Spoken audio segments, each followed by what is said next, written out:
Hello and welcome to Access Chat. I'm delighted that we're able to be joined by one of my team and long-term member of the Access Chat community, Jim Smith, or Dr. Smith. Jim, it's great to have you with us. Obviously, I know you really well, but our audience may not. You participate in Access Chat and your Twitter handle is ScotiaTech. So for the people that do Twitter, but haven't made the connection, this is Jim. So Jim, you've been working in the accessibility field with me for over half the last decade, but what was it that first got you interested? And tell us a bit about your journey into the topic. Well, I think it's 8 years we've been working together now, Neil, believe it or not. But I get interested a long time ago, to be honest with you. I think the first time I became aware about accessibility was back actually in 1984, when I had a job with the local Parks and Recreation Department as a gardener, well, a gardener's assistant really. And half of the squad, most of the senior ones, were actually members of the deaf community. And it was a real eye-opener to me because I, hadn't been really aware of how vibrant a community the deaf community actually was.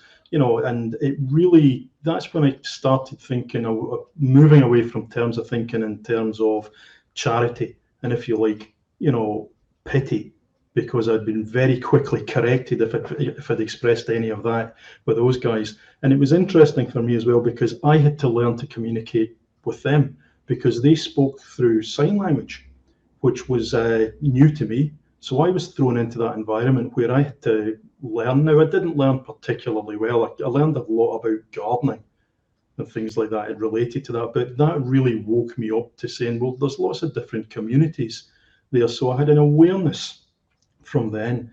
And if I jump forward then to the mid-90s, I was working in University College Cork at the time. My background was I was a geologist, and I got the job of trying to set up the departmental website.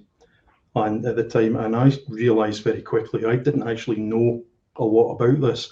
So I had to go to the computer science department there, and I got in touch with a guy called Peter Flynn, who worked in the World Wide Web. He was big into web standards and things, and the only way he was going to help me was if I built a standards compliance website. And standards lead into accessibility, I think, because if you follow web standards properly, you generally produce something that's relatively accessible. And from that led me into, it was a list apart by Jeffrey Zeldman, I think was the guy who ran it in 1998, sort of thing, which is where I started getting interested in how to build accessible websites. Now, I was building them with Notepad and things like that, so from the ground up. And I found it quite an eye-opener because I don't really have that much of a flair when it comes to programming. So my stuff would have been very, very basic. So I was amazed that I could build these standard compliance websites. That was round about the time when CSS3 was being pushed out. And you could actually see that by doing this, that you could create accessible websites. Now, I was interested in doing this because to me, accessibility is all part of inclusion and that. And I realized, that I came from a relatively privileged background educationally, in that I came through an educational system that suited me, and it was also free at points. So, I mean, I basically went through my entire education without actually having to pay for stuff. And I realized that gave me opportunities and opened up opportunities. And I'm sure we're all familiar with stories about, say, if I think of my father, for instance, who never had the opportunities I had. So to me, I get interested in the tech side of opening up opportunity. And that's accessibility is really important to that. So you open up to the widest number of people with the widest experience and allow people to, just participate and contribute into society. And that's, so I'd always had that sort of a bubbling interest.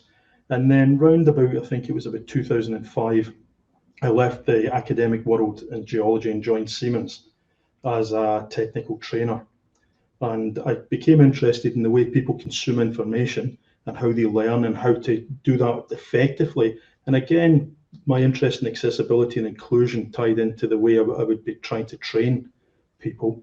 And then I think about 8 years ago, Antonio suggested that I give this guy called Neil Milliken a call, because my career was a bit, I'd got to a stage where, I could see things were beginning to wind down and change. I thought maybe it's time for another change. So I thought, yeah, might as well give this guy a call, see what he's like and talk to him, sort of thing. So I gave you a call, and that was about 8 years ago. Delighted to join the team.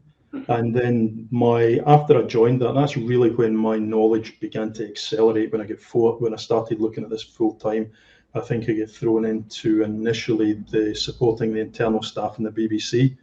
And the BBC, that was a great place to learn as well at the time, because the BBC had a lot of initiatives and interest as well. So it wasn't quite completely driven financially either there. It was about, so I could learn sort of like best practice, share ideas and things like that. And then really from that, I learned a lot about how to run accessibility in that sort of corporate environment, how to manage an account. And then I started managing more and more accounts. And finally, now I sort of look after the accessibility and digital inclusion for the UK and Ireland that Atos do. I also am involved in work in Ireland. I live in the Republic of Ireland rather than the UK, so I'm interested in a few organisations there. So I worked with the Cord Deaf Association to try to brush up a little bit on my sign language. It's still not good. I still need to work on it, but it was interesting to see all the other communities and learn there. So that's really a bit about my history of how I got to be here today. Yeah. And you omitted to mention you're also a member of our expert communities and scientific communities, so you're contributing to the thought leadership within the organisation as well. So happy that it's 8 years. It's passed pretty quickly. So and of course, very much glad that you did make that call. Debra, you've got a question. Well, I'm just always impressed with the Atos team, only because you have someone like Jim that is so technical and really wants to make sure that everybody's included digitally. And I know you're into the e-learning stuff, Jim, but I'm just really always impressed, because it feels like your team, Neil, is doing things differently. For example, I wouldn't expect to see an Antonio Santos on an accessibility team. I wouldn't expect to see some of the others.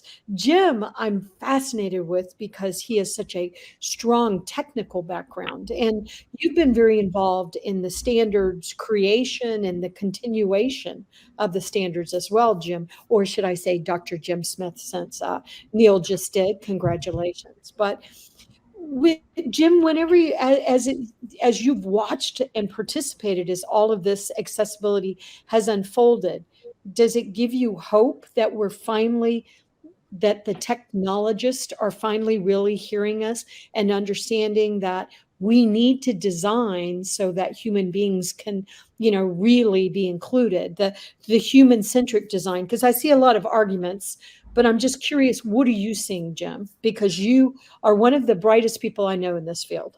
You impress me. And I love your accent, but that's just something else. Okay. First of all, the reason I don't use the doctor is that my PhD is in paleontology, sort of thing, so I drop it for this, so it's not really relevant. I also would say I'm probably not the most technical person, but I work with technical people, which is a thing, and I leverage their expertise in there. And I'll talk maybe about the expert community and the scientific community in a minute, but what's more important and what actually gives me hope when I look at Atos is that I'm now talking, say for instance, last week I was talking to some of our developers and some of their calls there, that they're beginning to get interested in accessibility without me or Neil sort of badgering them or poking them with a stick to make them do it and things like that. They've picked it up themselves and they seem to be enjoying it, and they're disseminating that information within their own communities. And I think part of that as well is that Atos has a champions network we've just kicked off. And the champions network to me is the eyes and ears that we across the organization that we have that allows everyone to get involved, because we're a small enough team that we can't look after an organization the size of Atos without the organization buying in from it. And part of the importance buying in is from the top down, because you need that in an organization, but much more important is from the bottom up. And what gives me real hope is I see that our developers are showing an interest in it, and they're joining the Champions Network, they're asking questions, they're inviting me to sit in, say, in some of the calls that they're having. And the best thing about the call I sat in the last time is I actually didn't have to say anything. They were on top of this sort of thing, and I thanked them for the invite, and that was about it. And they understood, and I'll be honest with you, they understood some of the technical stuff a lot more than I did, because they're at the cutting edge. And what gives me hope is when I see the developers interested and not being made to be genuinely interested and not forced to do it, sort of thing. So I am hopeful when I see that. Well, and Jim, I think it's so interesting that you do not consider yourself technical, because I know that everything you do is technical. So that's so interesting, because I understand what you're saying, but I would have to disagree with you. I think you're a really strong technologist there. So but you're right. I mean, I guess if you start thinking about somebody who programs AI or something like that, but it's interesting. The thing that I've always been impressed with you is how you can speak all the different languages. I believe it's gotten a little better as far as layman speaking to technologists. I know I used to spend a lot of time on those translations, but to really, I still see that there's translations that need to happen whenever we're explaining, how do we make sure that we design so that we're following all the legal rules and we're following all Atos's processes, but we're really meaningfully including everybody. And I just think, I know that's what you deal with all the time. And I know you're so good at it that it seems easy, but actually it is a real skill that I unfortunately don't see others in our field having. And I think it's very important, because you can translate it from no matter where it's coming from in the gigantic organization. And so maybe I'm not saying it well, but I just do think that you're a very good translator. I think part of it that brings that in is because I came from the outside. I came from a background of paleontology into IT, into accessibility. And that's where the inclusion thing is so important, because you're getting people with different viewpoints coming in, sort of thing. So, I mean, and that's the real strength of inclusion, not just in accessibility and everything. So by making the community as inclusive as possible, you do improve that community, sort of thing. And I know people have been saying this for a while, but that's my lived experience, that the more diverse that you have now, sometimes managing a diverse team, as Neil will probably tell you, can be a bit of a challenge sometimes, because with that, to allow everyone to have the voice and everyone to have to contribute there. But I think that's part of it, is because I'm from the outside and I've joined in, that I wasn't buried in the technical face in there right at the beginning. So I had to get people to explain it to me in a way I could understand it, rather than something super technical. And that's how you reach understanding, I think. And I think also, and within Atos, I know you mentioned the expert in the scientific community, Neil. That's important as well, because we as a team contribute to the expert community to generate interest in accessibility and inclusion. And then there's another organization, the scientific community within Atos. I don't know if this has been discussed before, but we've looked at a few projects there, and we make sure that accessibility is always considered. We looked at a couple of years ago a small study of how can we make interfaces, how can we personalize them as much as possible, and make it and so that the idea being, as someone approaches a user interface, that user interface configures itself to the preferences of the user. It's almost on the fly, and things like that to discuss, do we have the technologies, what's the best way to do that, you know, do you use sort of edge computing techniques and IoT to do it, or do you use a more traditional cloud approach to where the stuff is stored? And it was all about asking questions and getting people to think and getting them interested in technology, because I think when you start a conversation with people, most people are interested in accessibility when it's explained to them, and they become most people become quite passionate about it, but it's about grabbing their attention and making them think. And that's where the likes of these communities are really important, because you bring people who've maybe been in the margin of interest rather than the margin of the organization, and pique their interest, bring them in and get them talking, and then you learn from them, because they're the people with the expertise, sort of thing. And you think, well, how can I apply this to accessibility? How can I take what these people know and then work with them and try to build something? And that's where those communities are really, really valuable. Yeah. So, I mean, Debra in the chat window had asked, what's the expert community and the scientific community? And I know Antonio has a question, so I'll hand over as soon as I've explained. So the scientific community within Atos is essentially the think tank of the organization. It does the sort of produces thought leadership pieces. It does the sort of imagining how we're going to be doing stuff 5-10 years out. And then the expert community is just that. It's essentially bringing together all of the sort of different experts from around the organization and recognizing expertise has a value. So not everybody wants career progression as a manager, and it's a way for people with deep technical expertise or subject matter expertise to be recognized and to participate and be connected to the rest of the organization. So over to you, Anthony. Yeah, but that's really cool, because you're supporting your employees. Sorry, Antonio. So okay. Just want to say thank you, Ato.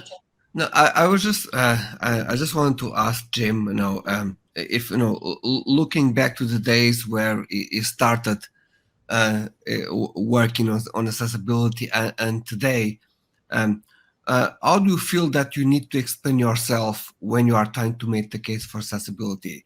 How have we progressed so far? I think one of the biggest changes we've seen now is that I talk an awful lot more about the benefits about accessibility rather than the threats of legal action.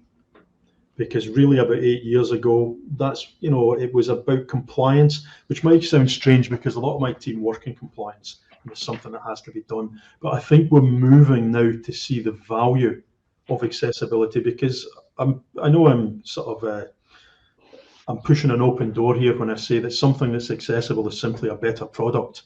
And it's about an accessible product is a better designed product.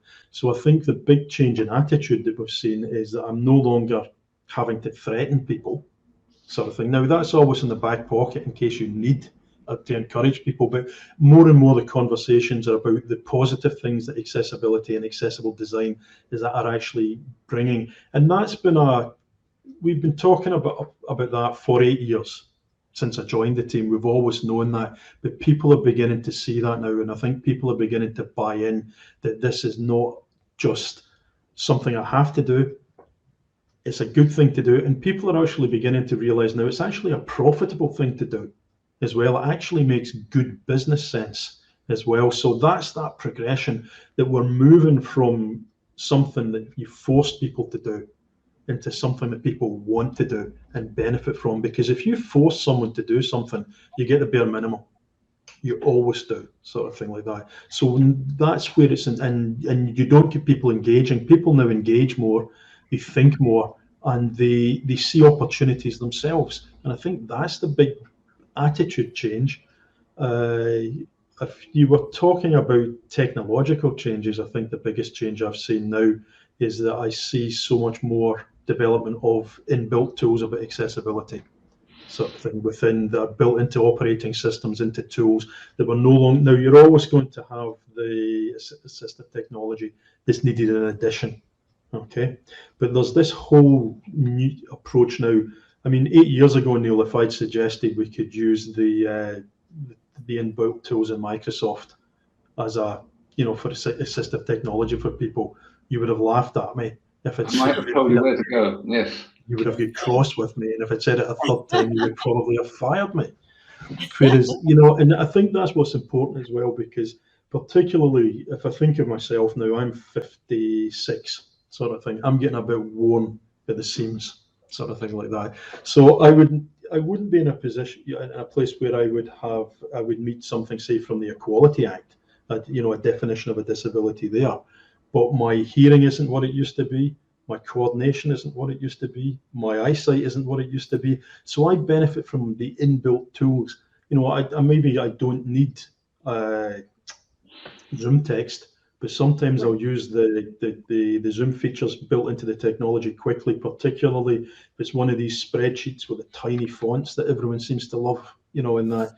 So I see that there's assistive technology is a lot more ubiquitous than it was. It's available everywhere, and I think part of the story that we've been working on is pushing that, making people aware that, hey, you're 2 clicks on your keyboard away from having a Zoom, a little window zooming up, just to help you with that. If the text is a bit smaller, you've forgotten your glasses, or even if I think of the advances in the captioning, artificial intelligence and captioning. Now, absolutely, you can't beat a live captioner. You really can't, sort of thing. But I see the changes, even with my accent. I know, Deborah, you seem to like my accent. I love your accent. AI captioning does not like my accent and things like that. But I've seen a real improvement there. Say now with PowerPoint, for instance, I'll quite often just turn on the captions because I'm in a noisy environment. Or sometimes I find it easier to read. To follow those as well. So that's that change I've seen. I've seen a change in attitude, and I've seen assistive technology becoming much more widespread. And the important thing is, but they're becoming widespread, is it's becoming affordable as well. Right. Because if you have the best assistive technology in the world, but nobody can actually afford it, you might as well not have it. It just discourages. Your question, Antonio. Sorry, I kind of went rant there. No, thank you, Jim. I was also curious to know, because sometimes you network, you talk with people from other entities and organizations, who belong to partners, that we work, or even groups that we are part in terms of our networking, like the Business Disability Forum or Purple Space or Valuable. And do you get the feeling that at the senior level, senior leaders are now understanding more the importance of accessibility? I think they are, but I think the thing we need to be very careful is you grab people's attention. Okay, you can quite quickly lose that attention again, sort of thing, and people might be under the impression this is done and dusted. We're finished with this. Why are you bringing this to me again? So we do have that attention, and we've worked hard in Atos to get it, but I think it's something you need to keep working at all the time, because there's all other causes that are trying to grab attention as well, because you're dealing with people that are probably the most time poor people you're going to come across. So yeah, I think there's been great work is being done. Things I see certainly in Ireland, I see a little bit more awareness at a government level as well in there. But I think there has been an improvement, but it's always going to be an ongoing job to do this sort of thing like that, because if you lose their attention, someone else will take their attention, and then you've got to go back and get it again. So I think that's important. And also it's important because people at the top of organizations, governments and large companies change as well, I think. So when they hand on the baton, you've got someone else that you need to sort of enthuse a little bit as well. So I think, yes, there has been real improvement and a real awareness, but it's an ongoing job to keep that going, I think. Jim, I have a really hard question for you. So I hear all the time from really large global corporations that the accessibility vendors in the States, for example, which I'm in the States, that a lot of the accessibility vendors just do not understand the complexity of a large global corporation.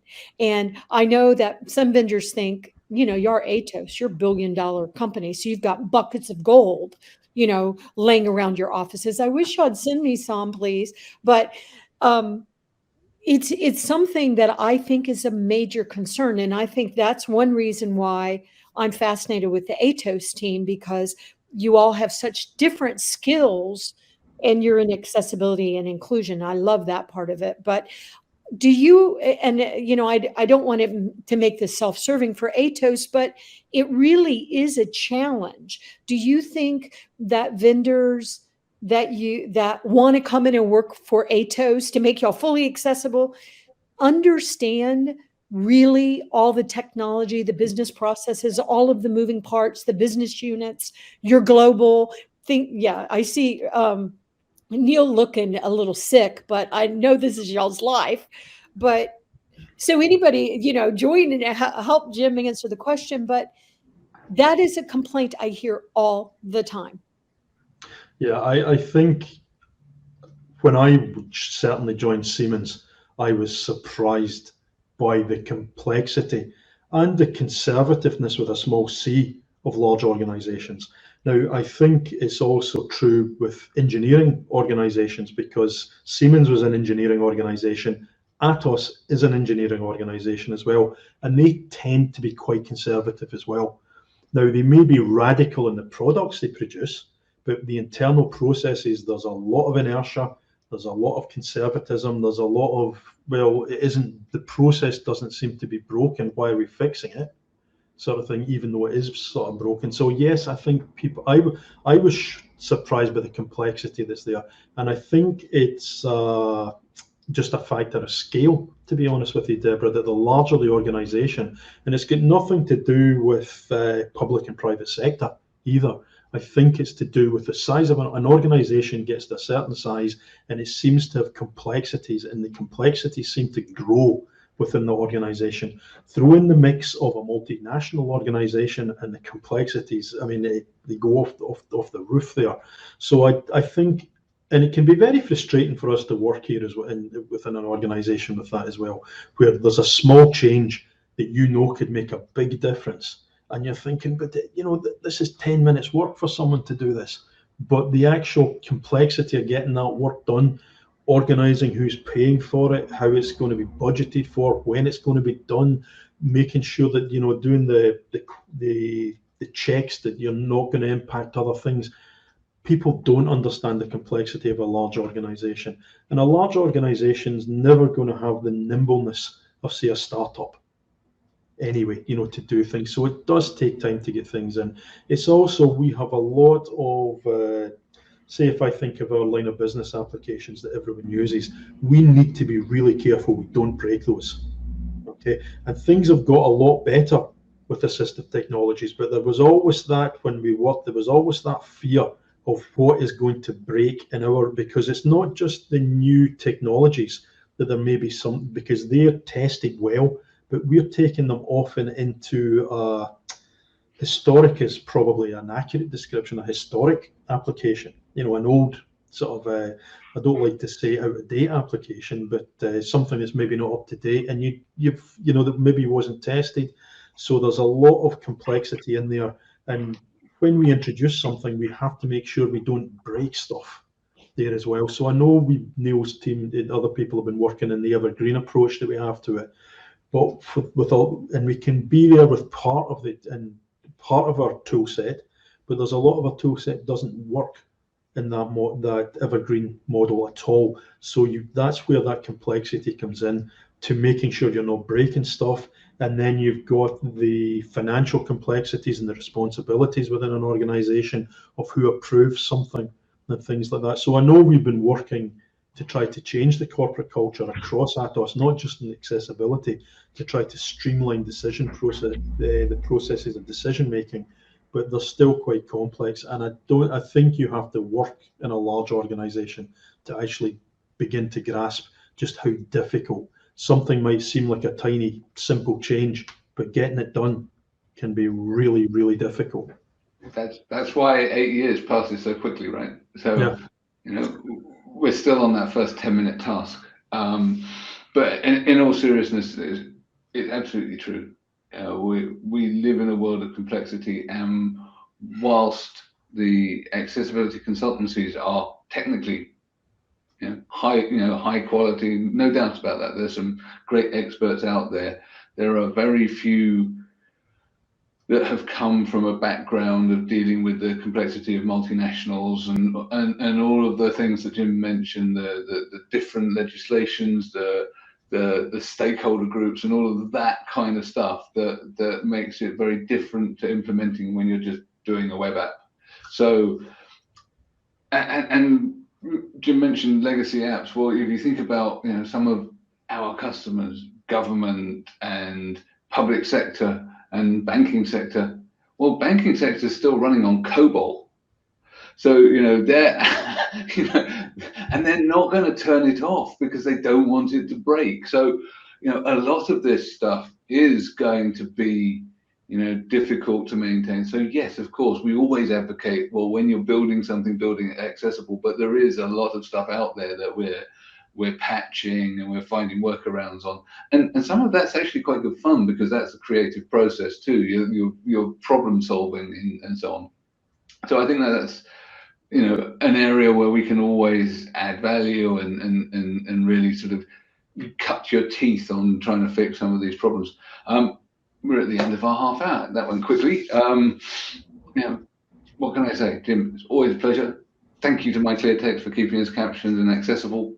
Look forward to joining us on Tuesday. Thank you very much for having me. Thank you, Jim. I think you're so brilliant. So I bullied Neil into, it's like, come on, we haven't had Jim on. So, and you're so subtle how you explain what you do, but this is why you're so good. This is why you're so good. Subtle. You make it look so easy.